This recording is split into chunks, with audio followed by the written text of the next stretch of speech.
आप आत्मा, आप संसार के नहीं, आप भगवान के, आप माया के नहीं, आप ईश्वर के। इस प्रकार से प्राणी को गुरु कृपा से, संत कृपा से ईश्वर को जानना चाहिए और ऐसा जान करके ईश्वर के शरण में रहना चाहिए। क्योंकि अगर आप ऐसा नहीं जाने, ऐसा नहीं समझे, दुख बढ़ सकता है। एक बात मैं बताता हूं, एक ज्ञान बाजार का सौदा नहीं। एक ज्ञान बाजार का सौदा नहीं। एक ज्ञान बाजार का सौदा नहीं। एक पैसा ले लो और जाकर के बाजार से सौदा ले लो। ये ज्ञान बड़ा ही उत्तम, बड़ा ही अद्भुत, बड़ा ही विचित्र और बड़ा ही एक गुण है। ज्ञान को प्राप्त करने के लिए हमें क्या करना चाहिए? अगर हमें मणि खरीदना हो या हमें हीरा खरीदना हो तो हमें साग बेचने वाला के पास जाने से क्या फायदा? साग बेचने वाले के पास हीरा नहीं मिलता, साग बेचने वाले के पास एक कीमती वस्तु नहीं मिलते। हीरा तो जौहरी के वस्तु। ठीक वैसे ही ज्ञान संसार की बाजार में नहीं मिलेगा। ज्ञान बाजार का सौदा नहीं। ज्ञान को प्राप्त करने के लिए भगवान ने बताया, हे दुनिया के लोगों, हे साधु जनों, हे भगवान के प्यारे, ज्ञान को प्राप्त करने के लिए हरि ने बताया, तदुवदधि प्रणिपाते परिप्रश्नेन सेवया।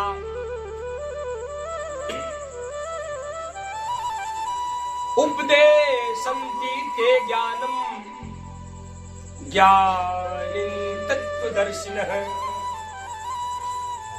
गीता में सच्चिदानंद, सर्वांतर्यामी, सर्वव्यापक, अजन्मा, अगोचर, अव्यक्त स्वामी योगेश्वर श्री कृष्ण ने बताया, ज्ञान को प्राप्त करने के लिए हमें क्या करना चाहिए? तद्वदधि प्रणिपातेन परिप्रश्नेन सेवया उपदेशन्ति ते ज्ञानम् ज्ञानिन तत्वदर्शिनः। हे धनंजय, सुनो, ज्ञान सीखने वाले श्रद्धालु भक्त को ज्ञान प्रदान करने वाले, ज्ञान प्राप्त करने वाले शिष्य को चाहिए कि वे गुरु के पास जाए, उन्हें साष्टांग दंडवत करने से, सरलता पूर्वक प्रश्न करने से परमात्मा के रहस्य को, परमात्मा के तत्व विभाग को जानने वाले महात्मा ज्ञानी उस आत्मा को, श्रद्धालु आत्मा को, श्रद्धावान व्यक्ति ज्ञान का उपदेश करेंगे। इसलिए हे भाई, ज्ञान अगर पाना हो तो आपको गुरु के शरण में जाना पड़ेगा। और ज्ञान प्राप्ति का कुछ रहस्य इसमें भेद है। श्रद्धावान सबको ज्ञान नहीं मिलता। श्रद्धावान लभते ज्ञानम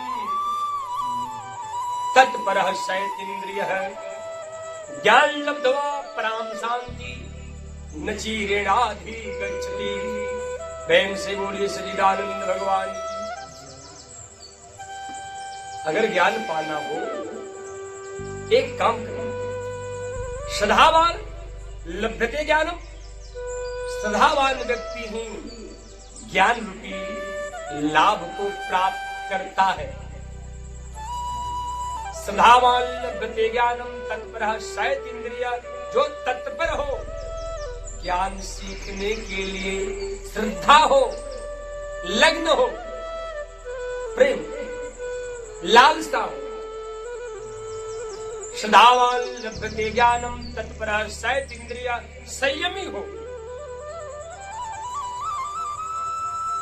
सदावान लभ्यते ज्ञानम तत्परः सयत इंद्रिय, ज्ञान लब्ध्वा पराम शांति न चिरेणाधिगच्छति। ज्ञान रूपी लाभ जिस आत्मा को प्राप्त हो गया, वही आत्मा परम शांति को, परम पद को, कैवल्य को प्राप्त करती है। प्रेम से बोले सच्चिदानंद भगवान की। उदाहरणार्थ ज्ञान किसे नहीं प्राप्त होता, किसे प्राप्त होता है, एक उदाहरण बताता हूं। देखिए, एक कुमिल्ला शहर रूपी, कुमिल्ला शहर में एक दुर्गापुर नामक गांव था। ज्ञान कैसे प्राप्त होता, कैसे नहीं प्राप्त होता, इसको सीखने के लिए एक उदाहरण बताता हूं। कुमिल्लापुर शहर में एक दुर्गा नामक गांव था। उस गांव में एक महात्मा रहते थे। वो नित्य निरंतर उन सच्चिदानंद परमात्मा का हरि का गुणानुवाद कहते थे, जैसे यहां हो रही सदा कथा की। दुर्गापुर ग्राम में बहुत सारे श्रद्धालु भक्त, बहुत सारे साधुजन, बहुत सारे संतजन भगवान की कथा को श्रवण करने आते थे। कुमिल्लापुर शहर का एक सत्संगी भी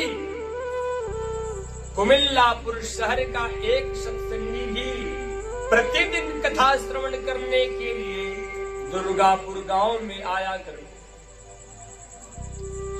और सत्संग का आनंद, सत्संग का रस लेकर, मग्न होकर, आनंद विभोर होकर अपने स्थान पर चला जाता।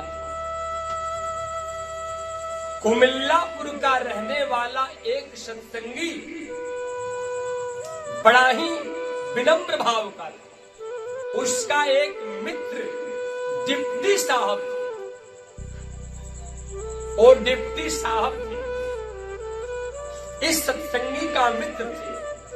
एक दिन सत्संगी बोला, हे मित्र, दुर्गापुर ग्राम में एक बहुत अच्छे धर्मात्मा, एक अच्छे महात्मा आए हुए हैं, बहुत दिन से कथा कह रहे हैं,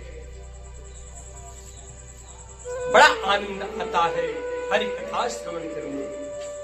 आप भी चलो, कथा सुनो, अच्छी बातें बताते हैं, ज्ञान की बातें बताते हैं, सुनने योग्य है। उस समय डिप्टी साहब ने कहा,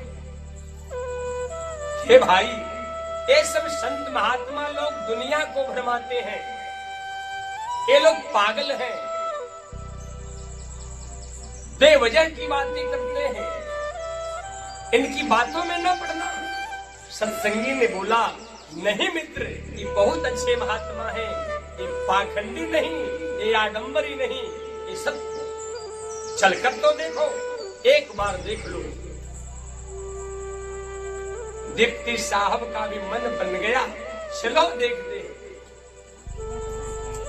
आए कहा, दुर्गापुर ग्राम में। डिप्टी साहब अपने मित्र के साथ, सत्संगी के साथ कथा सुनने के लिए दुर्गापुर ग्राम में आ गए। सत्संगी ने आदर पूर्वक, प्रेम पूर्वक, जैसे मैंने बताया, महात्मा को साष्टांग दंडवत किया और उनको प्रणाम करके और जा करके सामने बैठकर हरि कथा श्रवण करने लगा। डिप्टी साहब खड़े हैं, इनको कोई कुछ कह नहीं रहा। ये सोच रहे हैं कि मैं तो साहब हूं, मैं डिप्टी साहब हूं, मैं ऊपर बैठने वाला हूं। ये सब लोग नीचे बैठे, मैं नीचे कैसे बैठूं? मन में विचार आ रहा, क्या करूं? नीचे बैठूं, मान हानि होगी, मैं साहब हूं। महात्मा जी ने भी देखा, ये खड़े हैं, इनकी ओर एक बार देखे फिर नहीं देखे। मन में आ रहा है, डिप्टी साहब के मन में आया कि हम नीचे क्यों बैठे, हम तो साहब ठहरे। चलो हे मन, जहां वो महात्मा बैठे हैं वहीं मैं चलूं। डिप्टी साहब ने जूता पहने ही, डिप्टी साहब ने जूता पहने ही जिस आसन पर विराजमान, जिस मंच पर विराजमान होकर, आचार्य वेदी पर, व्यासपीठ पर विराजमान होकर, आचार्य बनकर वो महात्मा कथा कह रहे हैं, ठीक उनके बगल में डिप्टी साहब भी जूता पहने हुए जाकर बैठे। कोई कुछ नहीं बोला, सब देख रहे हैं। आश्चर्य में लोग, ये देखो, ये कैसा है? महात्मा ने कथा कह रहे हैं, देखो हे दुनिया के लोगों, हे भगवान के प्यारे, हरि भजो, हरि सत्य है, हरि का नाम सत्य है, हरि सर्वव्यापी है, हरि ही सब कुछ है। अपने श्वास में हरि का नाम जपो, निशिवासर, रात में भी, दिन में भी, क्षण प्रति क्षण चलते, उठते, बैठते, सोते, जागते हरि का नाम लो। इस प्रकार महात्मा ने सबको उपदेश कर रहे थे। तब तक डिप्टी साहब ने कहा, ए महात्मा, ये सब दुनिया को क्या तुम भरमा रखे हो? हरि माने सर्प होता है, हरि माने बाघ हो, शेर होता, हरि माने जल होता है, इन शब्दों में क्या रखा है? महात्मा ने सुने, लेकिन इसके बातों पर ध्यान नहीं दिए। कथा कह रहे हैं, बेटा, हे भाई, हे मेरे प्यारे, हे मेरे शिष्यों, हरि नाम लो, हरि भजन करो, हरि शक्ति। फिर डिप्टी साहब ने कहा, मेरे प्रश्न का उत्तर नहीं दिए महात्मा आप। हरि माने सर्प होता, हरि माने जल, हरि माने शेर होता, इन शब्दों में क्या रखा? महात्मा कुछ नहीं, कथा कह रहे हैं, बेटा हरि नाम लो, ये दुनिया के लोगों, हरि ही सर्वस्व है, हरि ही सबका आत्मा है, सबको आश्वास है, सर्वव्यापी है। फिर भी डिप्टी साहब ने कहा, ए महात्मा, क्या हरि हरि लगा रखे हो? इन शब्दों में क्या रखा? महात्मा को क्रोध आ गया। उन्होंने कहा, चुप रह साला,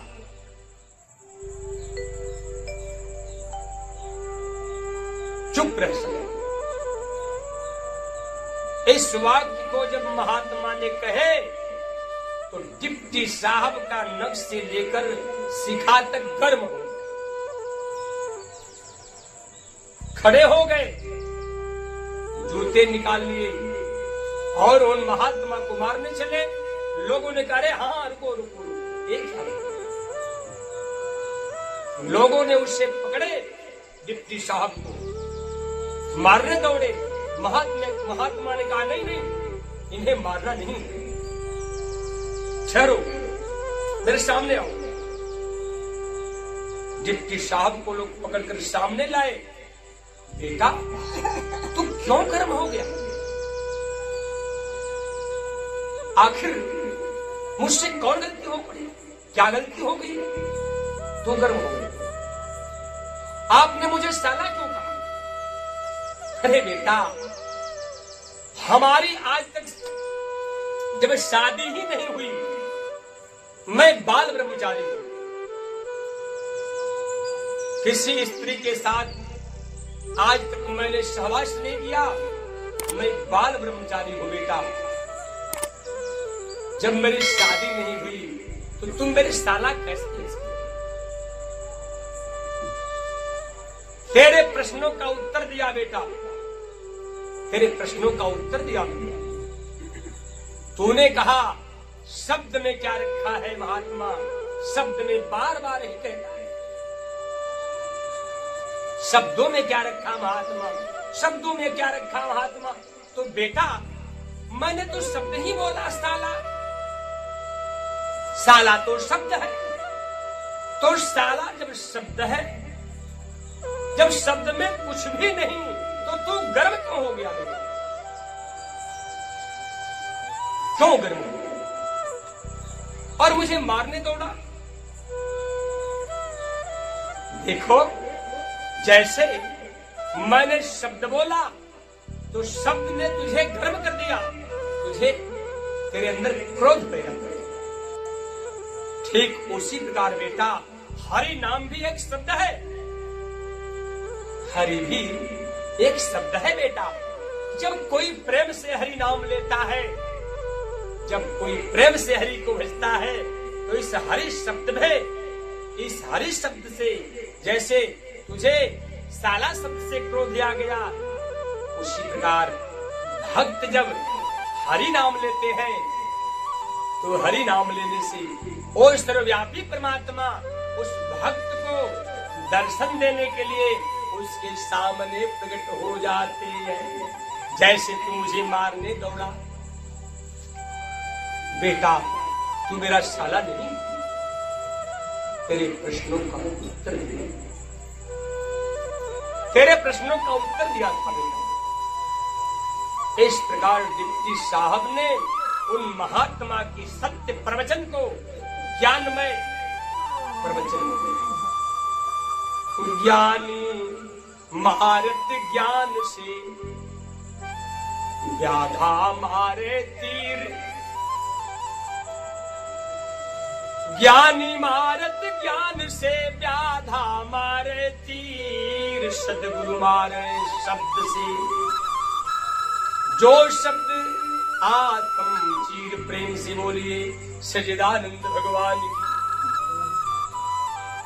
की। बेटा, ज्ञानी ज्ञान से वार करते हैं, बहेलिया अपना शिकार तीर से बनाता, लेकिन सदगुरु शब्द से वार करते हैं। सदगुरु का शब्द ही तीर है, जो आत्मा फंसे हुए इस माया में, आत्मा को फंसे हुए माया में आत्मा को निकाल कर उस परमात्मा से जोड़ते हैं। इस प्रकार जब सत्य प्रवचन उन महात्मा की मुखों से जब वो डिप्टी साहब सुने, उनके नेत्र पटल खुल गए, चरणों में गिर पड़े, क्षमा मांगे, हे महात्मा आप सत्य